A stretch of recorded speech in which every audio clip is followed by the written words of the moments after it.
example here from Goldmoney, Alistair MacLeod, who's a free market economist, and obviously a gold bug. He works for Goldmoney. So he comments here, the British government's desperate dash towards free markets has failed, badly bungled. The establishment in Whitehall and Westminster is back, realigned with international government consensus. The socialist wealth redistributors, the interventionists, the anti-Brexit Remainers now formulate government policy. In Britain, free markets are dead. And he goes on to comment about Kwasi Kwarteng being replaced by Jeremy Hunt, an establishment man, safe pair of hands, set to guarantee the authority of the state over its electors. The underlying problem that the electorate can no longer afford its government, again, this is getting to the truth of the matter, is lost in the noise. And then he gives an obituary for free markets. He writes, after a long illness, the death last Friday of free markets was announced in London. Market freedom has been increasingly suppressed since the First World War. In its comatose state, the last flicker of life was extinguished by the sacking of British Chancellor Kwasi Kwarteng and the reversal of bungled policies designed to liberate the British economy from increasing state control. The Prime Minister, he was writing before she went, might be ousted as well, possibly even before the ink dries in this article. He was correct in that. This sad outcome is enough to turn frustrated libertarians into anarchists wishing for a collapse of the whole rotten system, the sooner the better. Fortunately or unfortunately, the increasing progression of status control and suppression of free markets has nearly run its course. A financial crisis of humongous proportions is lurking in the wings, which in this analyst's opinion has a fair chance of whipping out all rapacious states' income entirely by collapsing the fiat currencies. For with their authoritarianism, they have bred economic catalytic ignorance, which will certainly lead to their destruction. And this is the other point, before we leave this subject, that the nature of the coming economic implosion is built into the system. It's an inevitable consequence of the policies that are being followed all across the West, in all the central banks, in all the seats of government.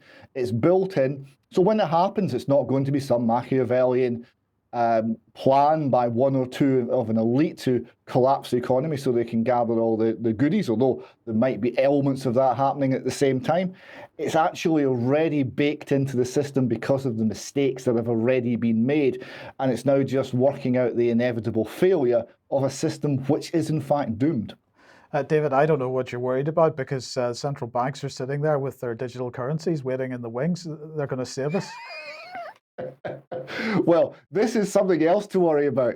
It's the saving that might be the problem.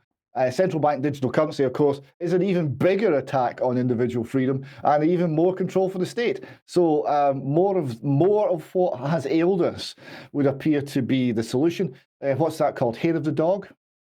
Possibly. But anyway, let's look at what the BBC was saying this morning, because apparently the pound has gained on Rishi Sunak, the fact that he's leading the race to become Prime Minister. And that's very exciting. So let's just look and see how the pound has gained this morning.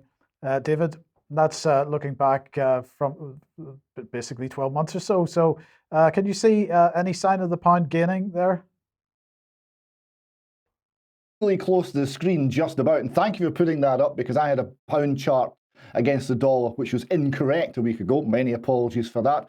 It's good to put the right one up there. That well, it's, I suppose if you zoom in, you might be able to see an uptick, but it's, well, shall we say, rather modest. Well, when I took the screenshot, it was 0.28%. So anyway, what was Moody's?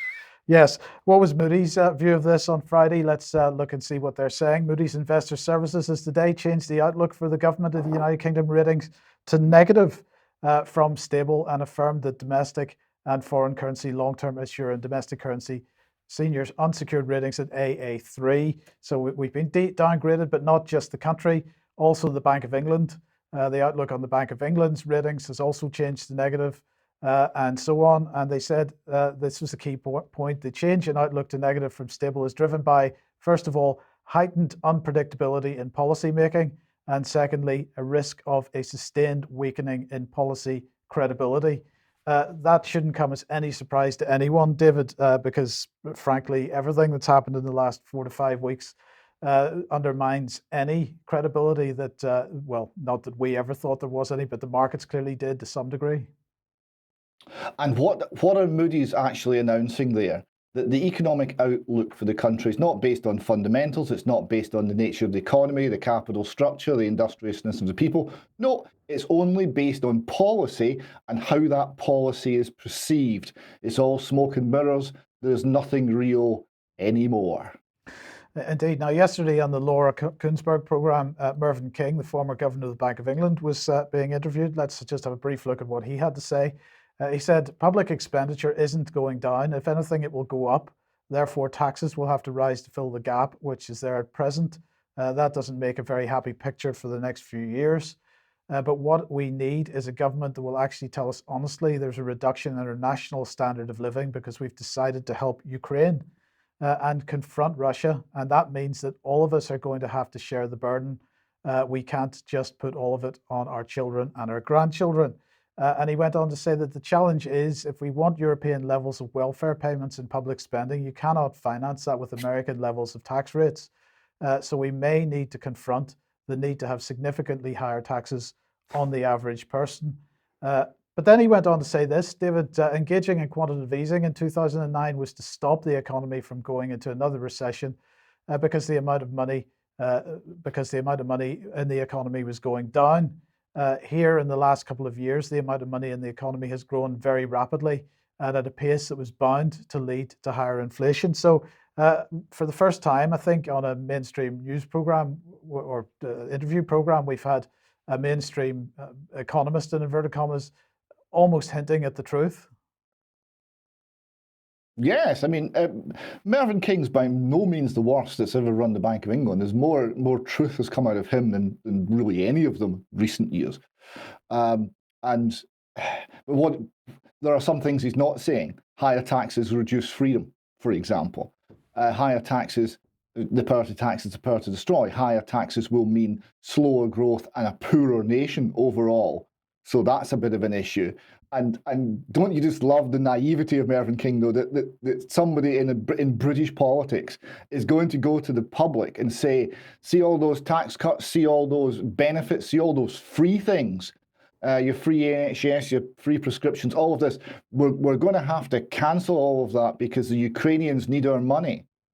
Yeah, that's going to happen.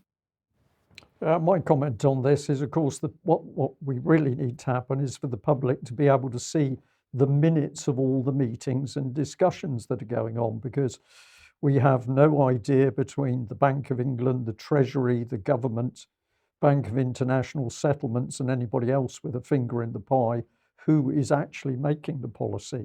So one minute we're talking about government policy, but it appears to me that if we look at the circle of activity, you cannot tell what is government policy and what is bank-induced policy. Yeah, David. Just very quickly, the American level of taxation in the taxation competitiveness index, United States is sitting at 22, we're at 26. Germany's at 14, Sweden's at 12, Turkey's at 9, Hungary's at 7, Czech Republic's 5, and Estonia's number 1. So Mervyn King's suggestion that the comparison is Europe v America between high and low taxes, that's not true. No, indeed. Okay, if you like what the UK Column does, you would like to support us, then please head over to community.ukcolumn.org. There are options to help us out there. You can pick something up at the UK Column shop, but please do share any material you find on the various platforms. Now let's